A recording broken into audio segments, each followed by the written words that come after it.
Halo kaum intelektual sekalian, wah, wow, wow, wow, wow, gila banget. Menurut saya ini perbuatan yang sangat-sangat di luar nurul. Menurut saya ini kejadian yang sangat-sangat kontroversial sekali. Ini berita yang sangat mengerikan. Apa itu beritanya? Jadi guys, di Konoha hiduplah seorang kakek tua bernama Mr. Chaplin.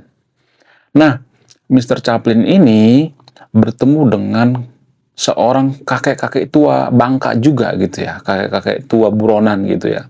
Sebut saja namanya Jakar Turun gitu, bukan nama yang sebenarnya.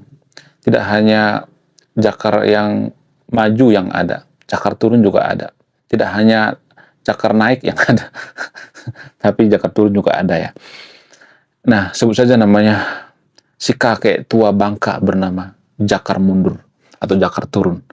Nah, Mr. Chaplin dengan Jakar Turun ini adalah sohib gitu ya. Mereka sangat erat gitu ya. Mereka tidak pernah berantem. Mereka seia sekata. Nah, di Konoha itu kan sebenarnya kalau boleh jujur banyak orang yang sangat-sangat toleransi gitu ya. Banyak orang yang plural dulu ya. Sebelum negara api menyerangnya. Setelah negara api menyerang, Konoha itu semakin intoleran. Kenapa bisa seperti itu? Ternyata usut punya usut, ada yang mempengaruhi. Nah, yang jadi pertanyaan, siapa yang mempengaruhi? Apakah Jakar Turun ini yang mempengaruhi atau Mr. Chaplin ini yang paling mempengaruhi? Ternyata setelah diusut lagi, ada satu rahasia yang jarang dibongkar seputar pertemuan antara Jakar Turun dengan Mr. Chaplin ini. Apa itu? Kemudian, selain itu, yang paling mengejutkan daripada Konoha ini, ya, ternyata semenjak datangnya Jakar Turun ke Konoha, maka Konoha itu semakin radikal gitu ya, semakin menjadi-jadi gitu ya. Di Konoha itu semakin banyak orang yang sangat-sangat intoleran gitu. Nah, yang jadi pertanyaan, kenapa bisa seperti itu? Apa alasannya? Apakah tujuannya itu menjadikan Konoha itu negara agama gitu? Jadi di Konoha itu kalau saya perhatikan banyak orang yang berpikir ya, terutama tokoh-tokoh pejabat tinggi yang ada di Konoha berpikir kalau kita jadi negara agama, kalau Konoha itu jadi negara agama seperti Afghanistan misalnya, seperti Suriah misalnya, ya, maka kita akan makmur ya, makmur sentosa, makmur apanya, makmur perangnya maksudnya. Jadi di Konoha itu ada banyak orang yang menginginkan Konoha itu jadi negara agama. Kalau misalnya mengatakan, kenapa sih harus jadi negara agama? Kenapa Konoha ini harus jadi negara muslim gitu ya? Kenapa gitu? Kenapa ada yang menginginkan? Ada berbagai faktor ya. Faktor yang pertama itu faktor daripada agama. Ya agama itu kan mempengaruhi sebuah negara jadi negara agama kan. Jadi di Konoha itu ada istilah hilofong ya. Hilofong gitu ya. Sebut saja namanya hilofong. Jadi hilofong ini kan dianggap buatan daripada Tuhan. Sementara hilofong ini adalah buatan daripada orang-orang kafir bernama orang-orang Romawi. Jadi mereka mengklaim bahwa Hilofong ini adalah buatan Tuhan mereka, sehingga mereka pengen menjadikan Konoha itu jadi negara Hilofong. Nah, yang jadi pertanyaan, kenapa banyak warga Konoha itu yang pengen Konoha itu jadi negara Hilofong gitu ya? Apakah tujuannya itu supaya kita itu hancur lebur berantakan? Jadi biasanya, mohon maaf bagi itu videonya, biasanya negara yang kekurangan IQ, yang SDM-nya rendah, bukan tinggi ya, kemudian masyarakatnya kekurangan gizi, biasanya negara tersebut akan terobsesi dengan yang namanya hilofong. Jadi hilofong inilah sebenarnya asal muasal kenapa warga Konoha itu pengen jadi negara agama. Jadi para pengaruh daripada hilofong ini mengatakan kalau kita jadi negara agama semuanya gratis ya, makan gratis, minum gratis, bensin gratis, pendidikan gratis, kita cuma tidur-tidur aja gitu. Jadi saking ininya, saking pengennya menjadikan Konoha dari negara agama, maka mereka menjanjikan yang gratis-gratis. Ini sama seperti investasi bodong tanpa kita sadari. Bayangkan, saking pengennya Konoha itu jadi negara agama, para pengusung Hilofong ini, mereka menjanjikan yang gratis-gratis. Semuanya gratis gitu ya. Padahal kalau kita berpikir secara rasional, bayangkan ya, kalau Konoha itu semuanya gratis, apa nggak bangkrut tuh negara? Kecuali negara kita itu sudah punya tabungan seperti Norwegia, Finlandia, dan sebagainya. Itu pun kan karena jumlah penduduk Finlandia dan Norwegia itu kan kecil kan. Seperti Swiss misalnya. Swiss kan digaji ya kalau ada orang pengangguran. Nah, kita kan beda sama Swiss. Swiss kan punya tabungan banyak negaranya. Sementara negara kita kan bokek gitu ya, kismin gitu. Ya, jadi yang digembur-gemburkan oleh para khilafah ini, pengusung khilafah ini adalah negara kita itu negara kaya gitu ya, negara paling kaya di dunia. Padahal itu hoax. Indonesia itu nggak masuk 10 negara besar SDM terbesar di dunia, nggak ada. Ya, itu cuman hoax gitu. Cari data, kita nggak masuk guys. Nggak masuk, 10 besar kita nggak masuk. Jadi kita itu jadi negara kaya itu sebenarnya diglorifikasi oleh para politisi yang lagi kampanye. Kita negara kaya, kita negara kaya. Ya supaya mereka dipilih sebenarnya. Kemudian para pendukung khilafah juga seperti itu. Kita negara kaya. Ya. Jadi kita harus rajin membaca. Bagi yang nonton video ini, untuk menghindari negara kita hancur itu harus rajin membaca. Yang kita harus berpikir kritis gitu. Jangan mau dibodoh-bodohi dengan investasi bodong bernama khilafah. Nah, yang jadi pertanyaan, kenapa sih warga Konoha itu ya getol banget gitu ya, pengen jadikan Konoha itu negara khilafah gitu. Padahal kan kalau kita perhatikan seperti Iran, ya seperti Suriah, Afghanistan dan sebagainya hancur berantakan ya. Kalau misalnya mengatakan, oh nggak semua negara khilafah seperti itu, bagaimana dengan Arab gitu. Jadi warga Konoha itu kan mengglorifikasi Arab. Arab itu sudah sekuler guys, tanpa kita sadari Arab itu sekuler. Banyak warga Konoha yang belum menyadari Arab itu sudah ke barat-baratan. Dan warga Konoha banyak itu yang nggak menerima kan. Artinya kalau kita jadi negara maju itu ya kita contoh Arab gitu ya. Bukan berarti saya mengatakan kita harus sekuler kebablasan ya. Atau besok kita sekuler langsung jadi negara maju. Nggak seperti itu guys. Karena gini ya, mohon maaf bagi yang itu videonya. Kita kan membenci sekularisme itu kan karena kita tidak memahami apa sekularisme. Dan di Konoha banyak banget orang seperti ini, terutama pendukung daripada Mr. Chaplin ini. Jadi Mr. Chaplin ini kan pendukungnya itu banyak yang radikal ya. Banyak banget orang yang radikal pendukung daripada Mr. Chaplin. Bahkan di video saya sebelumnya banyak tuh yang ngata-ngatain saya, oh sesat gitu karena saya merosting Mr. Chaplin. Padahal ya yang saya katakan itu benar, ada faktanya, ada datanya. Tapi banyak tuh yang marah-marah, itu artinya banyak yang mendukung Mr. Chaplin ini karena di Konoha itu banyak orang yang intoleran. Menurut data ada sekitar 33 juta orang yang terpapar radikalisme. Itu artinya pendukung daripada Mr. Chaplin ini banyak banget. Ya, biasanya orang-orang yang radikal. Nah, yang jadi pertanyaan, apa isi pertemuan daripada Mr. Chaplin dengan Jakar Turun? Ketika Jakar Turun pertama kali datang ke Konoha, apa yang mereka bicarakan? Apakah mereka pengen menjadikan Konoha itu jadi negara agama? Bagaimana fakta yang sebenarnya? Jadi di video ini saya akan bongkar sampai ke akar-akarnya. Namun kalau saya bongkar ini, pasti saya akan dicakar-cakar dan akan banyak orang yang kejang-kejang kelanjutan berjamaah. Apa itu faktanya?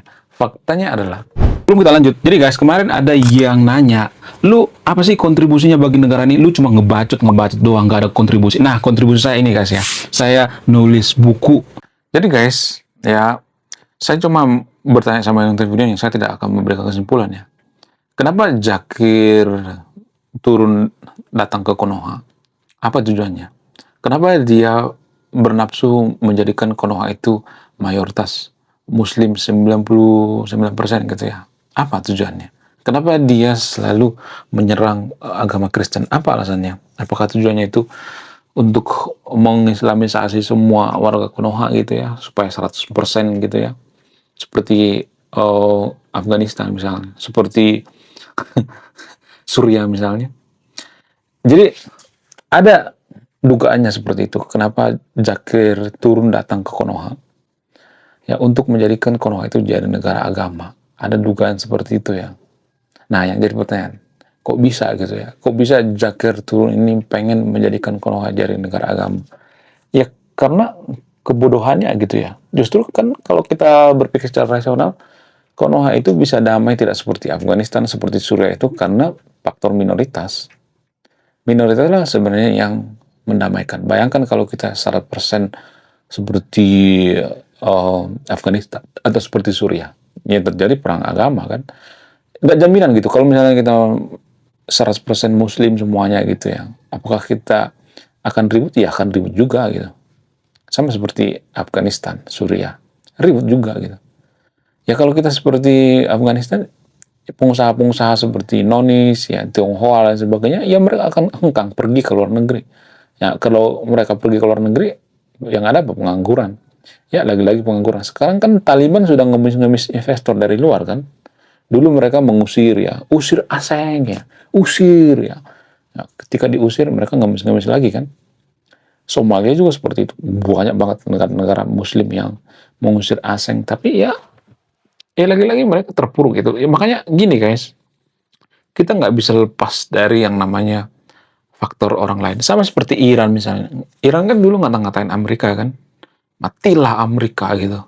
Tapi pada faktanya gimana? Yang mati kan jadi Iran sendiri kan, kena embargo. Sekarang mereka ngemis-ngemis gitu ya untuk membuka embargo. Kalau mereka bisa bertahan, bisa survive tanpa embargo Amerika, mereka sudah jadi negara maju. Pada faktanya mereka nggak negara maju kan.